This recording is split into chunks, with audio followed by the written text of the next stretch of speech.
ये set number 3 है। अगर आप लोग सेट 1 और सेट 2 नहीं देखे हैं तो जाके देख लीजिए। ओके, स्टार्ट करते हैं। हम 50 क्वेश्चन तक कर लिए थे, 51 नंबर से करने वाले हैं।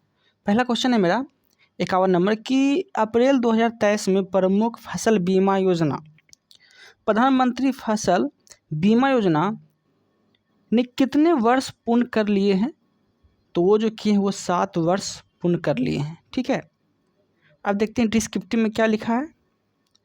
तो डिस्क्रिप्टिव में लिखा हुआ है कि प्रधानमंत्री नरेंद्र मोदी द्वारा जो है 13 जनवरी 2016 को शुरू की गई थी प्रधानमंत्री फसल बीमा योजना, जिसे बोलते हैं PMFBY। ठीक है, किसानों के लिए उनकी उपज के लिए एक बीमा सेवा है यह, और यह योजना अप्रैल 2023 में 7 वर्ष पूर्ण कर लिए हैं।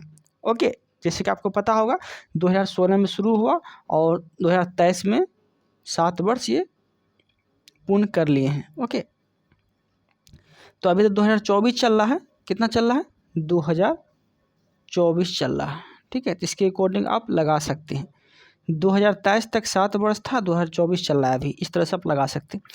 देखिए 52 नंबर देखते हैं। बक्सा टाइगर रिजर्व किस राज्य में स्थित है? तो वह है पश्चिम बंगाल। कहाँ पे है? पश्चिम बंगाल में बक्सा टाइगर रिजर्व है। ओके, अब हम आगे देखते हैं। संविधान का अनुच्छेद 25 संबंधित है किससे? तो यह जो है ये धर्म की स्वतंत्रता से संबंधित है। क्या है? धर्म की स्वतंत्रता से संबंधित है। ओके, तो समझते हैं ध्यान से। बी आंसर हो जाएगा बी। अनुच्छेद 25 में धर्म की स्वतंत्रता से संबंधित भाग 3 में यह बात बोली गई है, और भाग 3 में 12 से 35 आर्टिकल आते हैं जो कि मूल अधिकार के बारे में विवरण है। मूल अधिकार अमेरिकी संविधान से लिया गया है। संविधान भाग 3 को भारत का मैग्ना कार्टा कहा जाता है। ओके, आगे देखते हैं। आगे 54 नंबर देखते हैं। नामिब मरुस्थल स्थित है। नामिब मरुस्थल जो स्थित है वो कहाँ है? तो अफ्रीका में स्थित है। ओके, नामिब मरुस्थल कहाँ पे है? तो अफ्रीका में स्थित है। आगे देखते हैं। 55वां क्वेश्चन बोला गया है कि पुस्तक हिंद स्वराज में किसके द्वारा लिखी गई थी? तो हिंद स्वराज किसके द्वारा लिखी गई थी? तो महात्मा गांधी के द्वारा जो है हिंद स्वराज लिखी गई थी। ठीक है, और हिंद स्वराज महात्मा गांधी द्वारा जो लिखा गया था 1919 ईस्वी में महात्मा गांधी ने हिंद स्वराज की रचना की थी, और यह मूल रूप से गुजराती भाषा में लिखा गया था। ठीक है, गुजराती भाषा में हिंद स्वराज लिखा गया था, और इसका प्रकाशन कब किया गया था? तो वही 1909 में। ओके, आगे देखते हैं। वर्तमान में केंद्रीय सत्कर्ता आयुक्त कौन है? तो वो आंसर ये हो जाएगा PK श्रीवास्तव। ठीक है, वर्तमान में केंद्रीय सत्कर्ता आयुक्त PK श्रीवास्तव 19वें हैं, और केंद्रीय सत्कर्ता आयोग केंद्र सरकार में भ्रष्टाचार रोकने के लिए एक संस्था है। क्या है? तो भ्रष्टाचार रोकने के लिए एक संस्था है सत्कर्ता। ठीक है, और संथानम समिति की सिफारिश पर 1964 ईस्वी में केंद्र सरकार द्वारा पारित एक प्रस्ताव के अंतर्गत इसका गठन हुआ था। ठीक है, 57 नंबर देखते हैं। संसद के दोनों सदनों की संयुक्त बैठक के लिए गणपूर्ति चाहिए। संसद के संयुक्त बैठक के लिए गणपूर्ति चाहिए, तो वो क्या होगा? तो इसका आंसर हो जाएगा 3। मतलब कि दोनों संसद की कुल सदस्य संख्या का 1/10।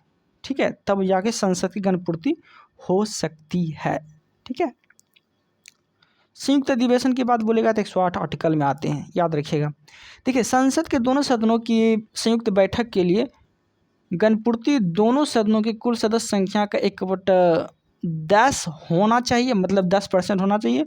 और कोरम या गणपूर्ति सदस्य की न्यूनतम संख्या जो है जिनकी उपस्थिति से सदन का कार्य संपादित होता है, ये प्रत्येक सदन में पीठासीन अधिकारी समेत कुल सदस्य का 10वां हिस्सा होता है। ओके, 58 नंबर देखते हैं। आगे, भारत में प्रतिवर्ष आर्थिक सर्वेक्षण कौन प्रकाशित करता है? तो आर्थिक सर्वेक्षण जो प्रकाशित करता है वो करता है वित्त मंत्रालय का, भारत सरकार, मतलब भारत सरकार का वित्त मंत्रालय प्रकाशित करता है क्या, तो आर्थिक सर्वेक्षण। ठीक है, आगे देखते हैं। डिस्क्रिप्टिव में बोला गया है कि भारत में प्रतिवर्ष आर्थिक सर्वेक्षण जो वित्त मंत्रालय भारत सरकार प्रकाशित करता है, इसमें अर्थव्यवस्था के मुख्य घटकों जैसे महंगाई दर, बुनियादी दर, ढांचा, कृषि, विदेशी मुद्रा भंडार जैसे प्रमुख क्षेत्र रुझाने का विस्तृत विवरण दिया जाता है। किसके द्वारा, तो वित्त मंत्री के द्वारा। ठीक है, इस सब, और इसके साथ ही आर्थिक सर्वेक्षण में देश के सामने मौजूद आर्थिक चुनौतियां के बारे में भी बताया जाता है। एक बात याद रखिएगा, कभी जो है वित्त मंत्री कौन है, तो निर्मला सीतारमण है, और वित्त जो है ना प्रस्तुत करने का अधिकार राष्ट्रपति को है। किसे, प्रस्तुत करने का राष्ट्रपति को है, लेकिन वो करवाता किससे है, तो वित्त मंत्री से करवाता है। तो ये चीज़ याद रखना है आपको। ओके, आगे देखते हैं 60 नंबर। 59 नंबर तो मैथ है तो बनाना पड़ेगा आपको। 60 नंबर क्या बोला गया है, संसाधन जो वर्षों के उपभोग से प्राप्त हो जाते हैं उन्हें क्या कहते हैं, तो उन्हें कहते हैं अनवीकरणीय। क्या कहते हैं, अनवीकरणीय कहते हैं। ठीक है, डिस्क्रिप्टिव देखते हैं क्या बोलता है कि संसाधन जो वर्षों के उपभोग से समाप्त हो जाते हैं उन्हें अनवीकरणीय कहते हैं। जिन संसाधनों को एक बार उपयोग करने के बाद पुनः उपयोग या उन्हें बदला नहीं जा सकता उसे अनवर्णीकरणीय संसाधन कहते हैं। कहने का अर्थ ये हो गया कि कोई भी चीज़ अगर उपयोग कर लेते हैं तो उसको फिर जो है पुनः उपयोग नहीं कर सकते हैं। ठीक है, अनवर्णीकरणीय ऊर्जा जो होता है, अनवर्णीकरणीय जो ऊर्जा होता है, ये संसाधन पर्यावरण अनुकूलन नहीं होते हैं। जैसे कोयला, तेल, परमाणु ऊर्जा, पेट्रोलियम आदि अनवर्णीकरणीय संसाधन है। ठीक है, अनवर्णीय संसाधन एक बार उपयोग होने के बाद दोबारा नहीं कर सकते ये सब। नवीकरणीय ऊर्जा क्या होता है, नवीकरणीय संसाधन में सौर ऊर्जा, पवन ऊर्जा, ज्वारीय ऊर्जा, भू ऊर्जा, तापीय ऊर्जा आदि शामिल किया गया है। ठीक है, इसको जो है बार बार आप उपयोग कर सकते हैं। जैसे कि सौर ऊर्जा को आप क्या कर सकते हैं, दोबारा उपयोग कर सकते हैं। आज धूप होगा तो सौर ऊर्जा का उपयोग कर लिए, कल धूप हो गया तो कल भी कर लेंगे, इस तरह से आप कर सकते हैं। 61 नंबर देखते हैं, जीवों के परिरक्षित अवशेष कहलाते हैं, तो जीवाश्म कहलाते हैं। ठीक है, जीवों के परिरक्षित जो अवशेष कहलाते हैं वो जीवाश्म कहलाते हैं। सड़ा, गला, मरा जो भी है वो सब जीवाश्म है। इसी से जो है पेट्रोलियम और बनता है। देखिए, जीवों के परिरक्षित अवशेष से जीवाश्म कहलाते हैं। जीवाश्म समानतः जीव की मृत्यु के बाद शरीर का अपघटन हो जाते हैं, वह समाप्त हो जाते हैं, परंतु कभी कभी जीव अथवा उसके कुछ भाग ऐसे वातावरण में चले जाते हैं जिसके कारण उनका अपघटन पूरी तरह से नहीं हो पाता है। ठीक है, उदाहरण स्वरूप यदि कोई मृत कीट गर्म मिट्टी में सूख कर कठोर हो जाते या फिर हो जाए तो उसमें कीट के शरीर में छाप सुरक्षित रह जाए। जीव के इस प्रकार के परिरक्षित अवशेष को जीवाश्म कहते हैं। ठीक है, सीधे से याद रखना है कि जीवाश्म सड़े गले मरे से होता है। ठीक है, इस तरह से और भी लिखा गया है तो अभी देख लेते हैं। तो जीवाश्म कितने पुराने हैं इस बात का आकलन करने के लिए जो है घटक के रूप में बोलेगा तो सापेक्ष तथा फॉसिल डेटिंग का इस्तेमाल करते हैं। जीवाश्म के परत वर्षों तक अधिक दाब के कारण दब जाने के कारण चट्टान बनते हैं। ठीक है, और चट्टान जीवाश्म युक्त और जीवाश्म रहित दोनों प्रकार के होते हैं। ठीक है, आगे देखते हैं। बाबू जगजीवन राम छात्रावास योजना का संबंध विद्यार्थियों के लिए छात्रावास निर्माण से है। ठीक है, तो एससी से है। ओके,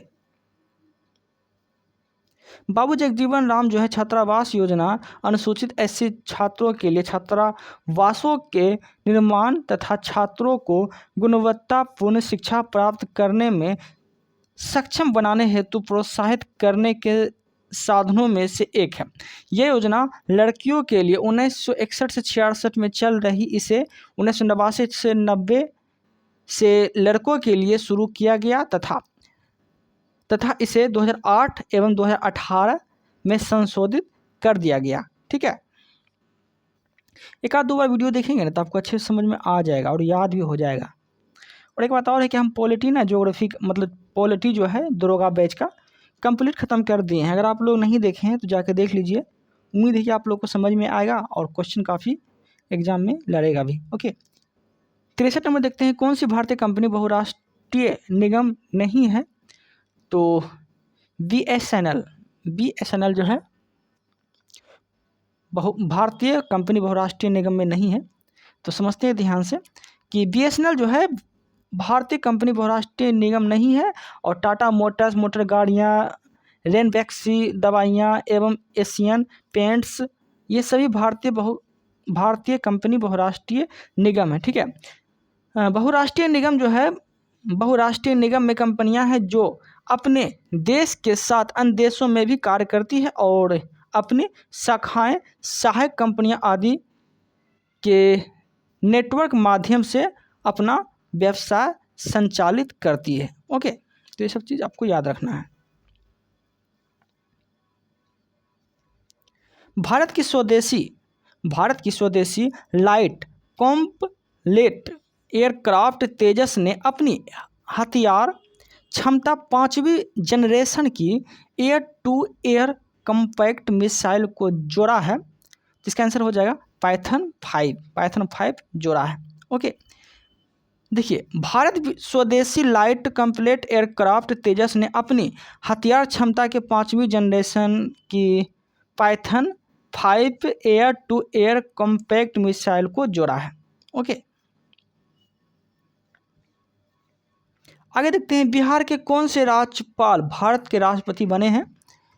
तो रामनाथ कोविंद जो हैं भारत के राष्ट्रपति बने हैं, बिहार के राज्यपाल। अभी तो राष्ट्रपति को और हैं। ओके, यहाँ देखते हैं, डिस्क्रिप्टिव में बोला गया है कि राष्ट्रपति बनने वाले बिहार के राज्यपाल जो कि रामनाथ कोविंद रहे हैं। ठीक है, और ये भारत के 14वें राष्ट्रपति के पद के रूप में शपथ लिए हैं। अभी तो द्रौपदी मुर्मू हैं भारत के राष्ट्रपति।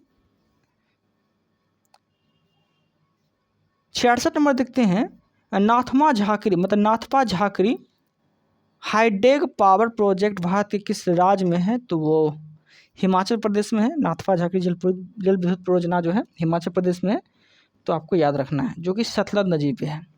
ओके, 67 नंबर देखते हैं, चमगादड़ तथा पक्षी के पंख हैं तो समवृत्ति अंग, चमगादड़ और पक्षी के जो पंख हैं वो समवृत्ति अंग हैं, तो ये चीज़ याद रखना है। आगे देखते हैं, चमगादड़ तथा पक्षी के पंख समवृत्ति अंग है, समवृत्ति समरूप अंग है।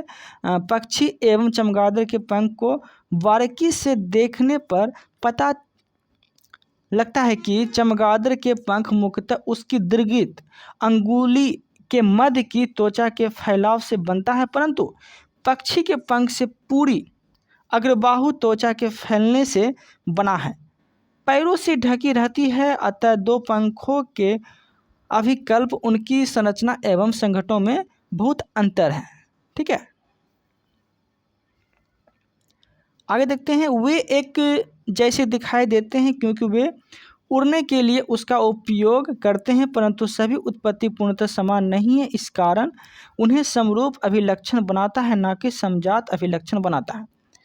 ठीक है, आगे देखते हैं, समजात अंग में देखिए क्या बोला गया है। समजात अंग का मतलब हो गया भिन्न भिन्न वातावरण में रहने वाले जंतुओं ऐसे अंग जो संरचना एवं उत्पत्ति दृष्टिकोण से एक दूसरे से भिन्न होते हैं परंतु एक ही प्रकार के कार्य करते हैं, समजात अंग कहलाते हैं। जैसे कि हमारा हाथ, कुत्ता, ठीक है, पैर, दांत, हाथी दांत, आलू, कंद, घास, भूसतारी आदि ये सब। ठीक है, आगे अवशेषीय अंग देखते हैं। अवशेषीय अंग का अर्थ ये हो गया कि अवशेषीय अंग जो है, अवशेषीय अंगों को मानव, पौधे और जानवरों के शरीर के अंगों या हिस्सों के रूप में परिभाषित किया जा सकता है जिनका कोई स्पष्ट नहीं होता है और उन्हें उनके संबंधित पूर्वजों का अवशिष्ट माना जाता है, जैसे कि अपेंडिक्स, अक्ल, दाढ़, बाहरी कान, टॉन्डिक्स, साइनस आदि। ओके, आगे देखते हैं, इंडियन नेशनल कांग्रेस के प्रथम अध्यक्ष कौन है? तो वह हैं बोमेश चंद्र बनर्जी। ठीक है, इंडियन नेशनल कांग्रेस के प्रथम अध्यक्ष कौन है? तो भारतीय राष्ट्रीय कांग्रेस जिसे बोल सकते हैं, तो बोमेश चंद्र बनर्जी है। इंडियन नेशनल कांग्रेस प्रथम अध्यक्ष जो बोमेश चंद्र बनर्जी थे। भारतीय राष्ट्रीय कांग्रेस की स्थापना एक अवकाश प्राप्त अंग्रेज ICS अधिकारी एनएल ऑक्टेवियन ओहुम दिसंबर 1885 में की गई थी। इसकी श्रम बैठक 28 दिसंबर 1885 ईस्वी को बम्बई के ग्वालियर टैंक में स्थित गोकुल दास तेजपाल संस्कृत कॉलेज में हुआ और अधिवेशन के प्रथम अध्यक्ष बोमेश चंद्र बनर्जी और सचिव बोलेंगे तो ओहुम थे। ठीक है, 69 नंबर देखते हैं। E20 क्या है? E20 क्या है? तो E20 एक तरह से जो है वो एल्कोहल मिश्रित पेट्रोल है। ठीक है, E20 मिश्रित पेट्रोल है। E20 पेट्रोल के साथ 20% इथेनॉल मिश्रण होता है। प्रधानमंत्री श्री नरेंद्र मोदी ने 6 फरवरी 2023 को बेंगलुरु कर्नाटक में भारत के ऊर्जा सप्ताह के दौरान E20 फ्यूल लॉन्च किया। ठीक है, 70 नंबर देखते हैं। एक आवश्यक तत्व जिसका उपयोग प्रोटीन के संश्लेषण में किया जाता है तो वो कौन सी है? तो वो नाइट्रोजन हो जाएंगे। ठीक है, जिसका उपयोग प्रोटीन के संश्लेषण के लिए किया जाता है। नाइट्रोजन एक आवश्यक तत्व है जिसका उपयोग प्रोटीन के संश्लेषण में किया जाता है। प्रोटीन अधिक अनुभार वाले नाइट्रोजन युक्त कार्बन पदार्थ हैं। ये पौधे एवं जंतुओं की कोशिकाओं में प्रचुर मात्रा में पाए जाते हैं। नाइट्रोजन जो है आवर्त सारणी के वर्ग 15 में पाए जाते हैं। इस तत्वों का इलेक्ट्रॉनिक विन्यास जो होता है NS² NPQ होता है। ठीक है, आगे देखते हैं। यह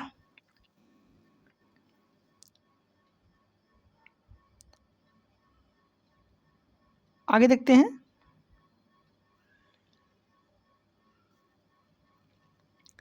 देखिए, आगे बोला गया है कि नाइट्रोजन के परमाणुक तथा यौगिक गुण। नाइट्रोजन के वर्ग 15 तत्व में इस वर्ग में नाइट्रोजन गैसीय अवस्था में किंतु तत्व ठोस अवस्था में पाए जाते हैं। इन तत्वों के बाहरी कक्षा में 5 इलेक्ट्रॉन, इसकी संयोजकता 3 और 5 है। ठीक है, यह जल में अभिक्रिया नहीं करते हैं। यह रंगहीन तथा गंधहीन गैस है। ठीक है, रंगहीन और गंधहीन गैस है। ओके, आगे देखते हैं। यह हवा से थोड़ा हल्का, जल में कम घुलनशील है। नाइट्रोजन काफ़ी कठिनाई से द्रवीभूत होती है। साधारण ताप पर नाइट्रोजन निष्क्रिय होती है। नाइट्रोजन तत्व पादप द्वारा कैल्शियम, सल्फर, फास्फोरस या अन्य तत्वों की तुलना में अधिक मात्रा में प्रयोग किए जाते हैं। नाइट्रोजन पादपों को मुख्यतः न्यूक्लिक अम्ल, प्रोटीन, अन्य नाइट्रोजनी पदार्थों के संश्लेषण हेतु प्रयोग किया जाता है। वातावरण में 78% नाइट्रोजन है, परंतु पादप इसे गैस रूप में ना लेकर नाइट्रस और नाइट्राइस के रूप में प्रयोग करते हैं। मैंगनीज पौधे में इस तत्व की आवश्यकता क्लोरोफिल के निर्माण में होती है। यह नाइट्राइट के नाइट्राइट बनाने में महत्वपूर्ण भूमिका निभाता है। इस तत्व की कमी से पौधे की पत्तियां भूरी हो जाती है। भूरी हो जाती है। ठीक है, आगे देखते हैं। फास्फोरस, यह तत्व न्यूक्लिक अम्ल, फास्फोलिपिड पदार्थों में पाया जाता है। कोशिका के निर्माण में, बीजों के निर्माण एवं फसलों के परिपक्वता में महत्वपूर्ण भूमिका निभाता है। जिंक तत्व की कमी से पौधे में लंबाई में वृद्धि रुक जाती है एवं पौधे बौने हो जाते हैं। इंडोल एसिटिक अम्ल के संश्लेषण में उपयोगी होता है। ठीक है, आगे देखते हैं सल्फर के बारे में। सल्फर के बारे में क्या बोला गया है? यह तत्व पौधे के प्रोटीन जीव द्रव्य के निर्माण में मुख्य भूमिका निभाता है। इस तत्व की कमी से होने से पेड़ों एवं पौधे की पत्तियां पीली हो जाती है। यह दलहनी फसलों की जड़ों में गांठों के निर्माण में मदद करता है। ठीक है, कौन? तो सल्फर। अब जो है पोटासियम के बारे में देख लेते हैं। पोटासियम के बारे में क्या बोला गया है? पोटासियम पौधे में वृद्धि में पोटासियम तत्व की महत्वपूर्ण भूमिका होती है। इसकी कमी से पत्तियां पर अंगमारी हो जाते हैं, जिससे प्रोटीन संश्लेषित क्रिया में रुकावट होती है। कैल्शियम से क्या होता है? तो DNA RNA प्रोटीन से संयुक्त करने, क्रोमोसोम के निर्माण में, वसा के संश्लेषण, कार्बोहाइड्रेट एवं एमिनो अम्ल के परिवहन में सहायक होता है। ओके देन, आगे देखते हैं। टोटल 25 क्वेश्चन करते हैं तो 75 क्वेश्चन तक इसमें करेंगे, क्योंकि 50 हम क्वेश्चन कर लिए हैं। और लोहा के बारे में देखते हैं तो यह तत्व पौधे के श्वसन क्रिया में महत्वपूर्ण भूमिका निभाता है। यह क्रेब्स चक्र में सहायक होता है। पौधे में लोहे की कमी से क्लोरोसिस रोग होता है। बोरोन क्या है, तो यह मुख्यतः शर्करा ट्रांसलोकेशन में सहायक होता है। इसकी कमी से पौधे के सूट टिप नष्ट हो जाते हैं। और मोलिडेनम ये नाइट्रोजन के मेटाबॉलिज्म में मुख्य भूमिका निभाता है। इसकी कमी से फूलगोभी पत्ता गोभी में वी पटेल रोग होता है। ठीक है, क्या होता है, वी पटेल रोग होता है। ओके, 71 नंबर क्वेश्चन क्या बोला गया है कि अंतर्राष्ट्रीय शांति दिवस, अंतर्राष्ट्रीय शांति दिवस का मनाते हैं हम लोग। तो अंतर्राष्ट्रीय जो शांति दिवस मनाते हैं वो 21 सितंबर को मनाते हैं, अंतर्राष्ट्रीय शांति दिवस।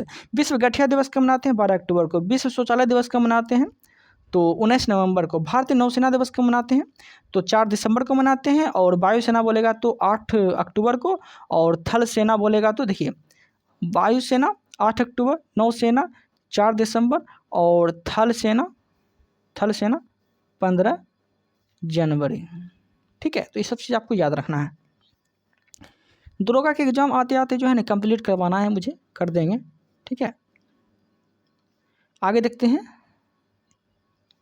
बड़े स्क्रीन पर जेम्स बॉन्ड की भूमिका निभाने वाले प्रथम अभिनेता कौन है, तो शॉन कॉनरी हैं। ठीक है, बड़े स्क्रीन पे जो है जेम्स बॉन्ड की भूमिका निभाने वाले प्रथम अभिनेता कौन है, तो शॉन कॉनरी है।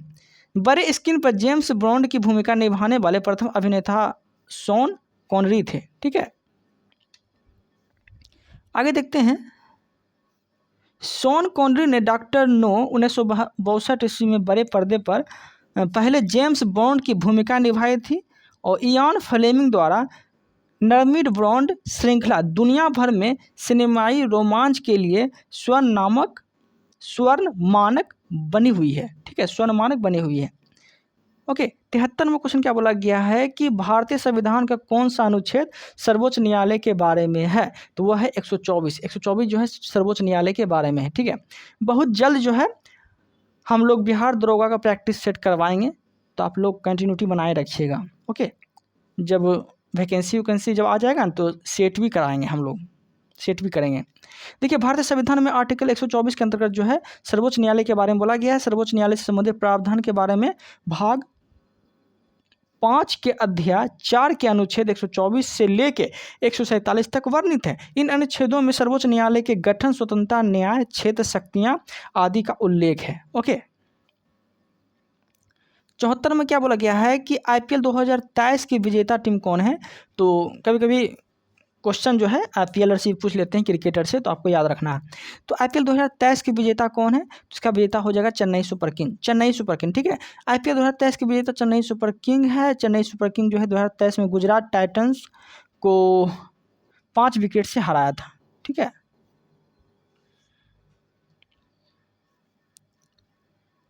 ओके, यहाँ तो कोई दिक्कत नहीं। आगे देखते हैं। गांधी जी सत्याग्रह आंदोलन प्रारंभ किया था। ठीक है, तो देखते हैं, बाकी कुछ खास है नहीं। ओके, गांधी जी जो है सत्याग्रह आंदोलन प्रारंभ किया था, तो इसका आंसर हो जाएगा बी। क्या है, Gandhi ji started the satyagraha movement. ठीक है, Gandhi ji started the satyagraha movement वाक सब्जेक्ट ऐसे का प्रयोग करते हैं और आंदोलन के लिए उपयुक्त शब्द हैं। ठीक है, जैसे कि आप लोग जानते हैं हम 75 तक क्वेश्चन कर लिए हैं और प्रैक्टिस सेट जो है ये मेरा तीसरा है। कल 76 से लेके 100 तक करेंगे। ठीक है, तो आप लोग कंटिन्यूटी बनाए रखिएगा और सेशन अगर अच्छा लगता है आप लोग को तो चैनल को सब्सक्राइब कर लीजिएगा, ताकि मेरा वीडियो जब भी अपलोड हो तो आप तक पहुंच जाए। Thank you, thanks for watching.